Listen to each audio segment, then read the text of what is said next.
जैसे आज हम पढ़ने वाले हैं मध्य प्रदेश के प्रमुख दुर्ग व किले। आखिर जो किले या दुर्ग हैं इनसे संबंधित काफी क्वेश्चन आते हैं। सबसे पहले तो ये क्लियरिटी कर लो कि दुर्ग और किले में क्या फर्क है। दोस्तों, दुर्ग और किले में यानी जो पूरा ये शब्द एक ही है, लगभग जो पूरे एरिया में फैला हुआ होता है उसे दुर्ग के नाम से जाना जाता है। और उनके अंदर एक छोटे छोटे अलग अलग पार्ट रहते हैं, उनमें किला और किले के अंदर रहते हैं महल रहते हैं। तो लगभग समानार्थी शब्द हैं। इसमें दो चीजें आती है, ये जो किला है ये कहाँ है, इसका निर्माण किसने करवाया, या इसकी विशेष बातें क्या है। ये कई बार एग्जाम में आपसे आता है, या कई बार वर्ष का उल्लेख आता है। आखिर जो जिस किले का संबंध है वो मध्य प्रदेश के कहाँ से है, इस तरीके से क्वेश्चन भी इसमें, इसका निर्माण किसने करवाया, इस तरीके से क्वेश्चन इसमें आते रहते हैं। तो सबसे पहले देखें दोस्तों, ये आता है ग्वालियर दुर्ग या ग्वालियर का किला। तो अब ग्वालियर दुर्ग या ग्वालियर का किला है तो कंफर्म है कि ग्वालियर से होगा नाम से ही।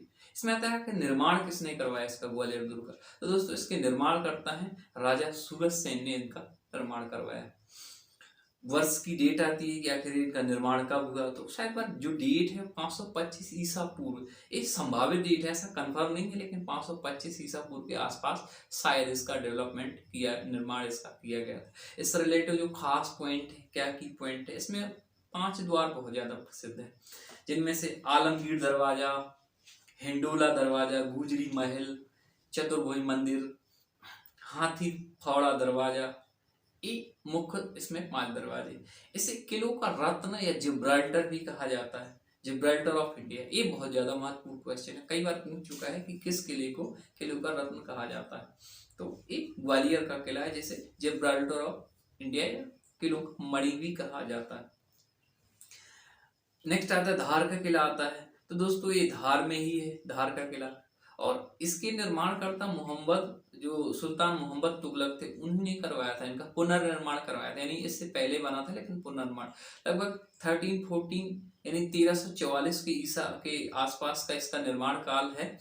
और इस किले में खरबूजा महल है, खरबूजे के आकार का है, इसलिए इस खरबूजा महल कहा गया।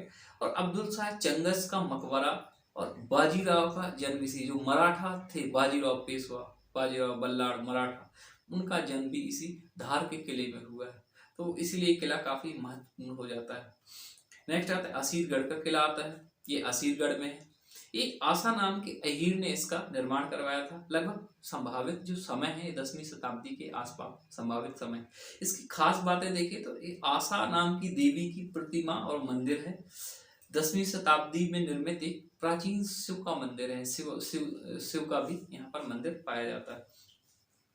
नेक्स्ट दोस्तों आता है चंदेरी का किला, जो मुंगावली से 38 किलोमीटर दूर है। इसके जो निर्माण करता है, इसके प्रतिहार नरेश कीर्ति पाल ने इसका निर्माण करवाया था। संभावित जो डेट है वो 11वीं शताब्दी के आसपास की डेट है, यानी 11वीं शताब्दी के आसपास इसका निर्माण करवाया गया। इसके की पॉइंट में देखें दोस्तों तो इसमें जौहर कुंड, हवा महल, नौखंडा महल तथा खूनी दरवाजा इसमें स्थित है। तो पूछ भी लेता है कि खूनी दरवाजा कहाँ है, जौहर कुंड कहाँ है। एक्चुअली जौहर कुंड का मीन्स ये है कि पहले जो रानियां होती थी आक्रमण से बचने के लिए, अगर उनके जो राजा या अन्य उनके जो सैनिक थे वो अगर शहीद हो जाते थे, युद्ध हारते थे, तो महिलाएं अपनी लाज या रक्षा के लिए आग में सामूहिक रूप से कूद जाती थी, जौहर कहते, इसलिए जौहर कुंड भी इसका प्रसिद्ध है। नेक्स्ट आता है दोस्तों गिन्नौरगढ़ का दुर्ग, जो भोपाल से 60 किलोमीटर दूर है। इसे महाराजा उदय वर्मन ने इसका निर्माण करवाया। ये शायद इसका 13वीं शताब्दी के आसपास इसका निर्माण कार्य हुआ था। इसकी जो विशेषता है दोस्तों, इसमें जो आसपास तोते बहुत पाए जाते हैं इस किले के आसपास। तो पूछ लेता है किस किले के आसपास सबसे ज्यादा तोते पाए जाते हैं, तो ये गिन्नौरगढ़ का किला। रायसेन का किला है, राजा राज बसंती ने इसका निर्माण करवाया था। ये लगभग 16वीं शताब्दी के आसपास है। इसमें कुछ मुख्य बातों में बादल महल, राजा रोहित महल, इत्रदार महल है ना। एक किले के अंदर एक दरगाह भी है और यहाँ बावड़ियां बहुत ज्यादा पाई जाती हैं। और बताते हैं यहाँ जो शेर शाह सूरी था, उसने शायद धोखे से इसको कसम खाने के बाद, अपने खुदा की कसम खाने के बाद धोखे से इसको यहाँ के जो राजा थे उनको गिरफ्तार कर मरवा दिया था, ऐसा इतिहास में उल्लेख है। बांधवगढ़ का किला है, उमरिया से 30 किलोमीटर दूर के आसपास पड़ता है। ये बघेल राजाओं से संबंधित इसका निर्माण कर, शायद व्याघ्रदेव नाम से इनका निर्माण करा।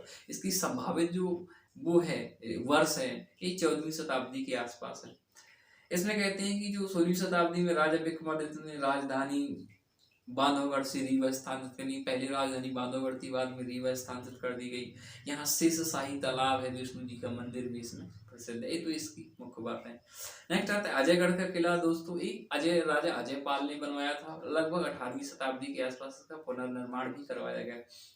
इसी किले में राजा अमन का महल है। यहाँ की सबसे अच्छी विशेषता है जो पत्थर है वो छोटी छोटी नक्काशी की गई वो बेहतरीन है। एक मतलब देखते ही बनता है कि छोटे से पत्थर के अंदर इतनी बेहतरीन तरीके से उसमें नक्काशी की गई है, चित्रों को, कलाओं को, कलाकृतियों को बहुत बेहतरीन तरीके से उकेरा गया है। तो नक्काशी के लिए बहुत ज्यादा प्रसिद्ध है। ये पन्ना के पास में पड़ता है अजयगढ़। ऊर्छा दुर्ग आता है तो राजा वीर सिंह देव बुंदेला ने 16वीं शताब्दी के आसपास बनवाया था, निर्माण करवाया। इसमें चतुर्भुज मंदिर, राम मंदिर, लक्ष्मी नारायण मंदिर, जहांगीर भी आए थे तो इसलिए जहांगीर महल भी इसी किले में है। मंडला का दुर्ग आता है तो राजा नरेंद्र शाह गौड़ शासक ने बनाया था, क्योंकि मंडला का आसपास में ज्यादातर गौड़ वंश का ही शासन रहा। दुर्गावती भी उन्हीं से संबंधित है। 16वीं शताब्दी के आसपास इसका निर्माण करवाया।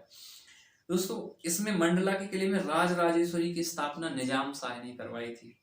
मंदसौर का किला आता है, मंदसौर अलाउद्दीन खिलजी जब विजय अभियान में आए थे तो मंदसौर के किले का निर्माण करवाया। ये लगभग 14वीं शताब्दी के आसपास है इसका संबंध। यहाँ 500 वर्ष पूर्व तपेश्वर महादेव का मंदिर प्रसिद्ध है। इसमें 12 दरवाजे हैं और शायद मध्य प्रदेश के किलों में सबसे अधिक दरवाजे इसी में पाए जाते हैं। नरवर का किला आता है जो शिवपुरी के पास नरवर है, राजा नल ने बनवाया था। इसमें कछवाओं, तोमरों, जयपुर के घराने से संबंध रहा है। नल नील की कहानी भी काफी प्रसिद्ध है। तो दोस्तों ये संबंधित थे मध्य प्रदेश के प्रमुख दुर्ग या किलों से संबंधित। इनमें जो सबसे महत्वपूर्ण है जो अन्य एग्जामों के कारण सब वो सबसे आता है ग्वालियर का किला। ग्वालियर के किलों को जैसे जिब्राल्टर ऑफ इंडिया या मड़ियों की मोती है, इसे किले के नाम से जाना जाता है। इसका निर्माण ये आपको बहुत ज्यादा, वैसे सारे किले इंपोर्टेंट है लेकिन ग्वालियर का किला बहुत ज्यादा महत्वपूर्ण है। असीतगढ़ का किला, इसमें चंदेरी का किला, ये बहुत ज्यादा इसमें और भी इनमें किलों में संबंधित है। दोस्तों ये तो था किले से संबंधित, हमने आपको समझाने की कोशिश की सारे तरीके से। किले का निर्माण किसने करवाया, निर्माण करता क्या है, संभावित वर्ग क्या और फैक्चुअल चीजें क्या। अब आता है दोस्तों जो हमारे जो स्थान है, कुछ नवी स्थान है, उनका ऐतिहासिक महत्व।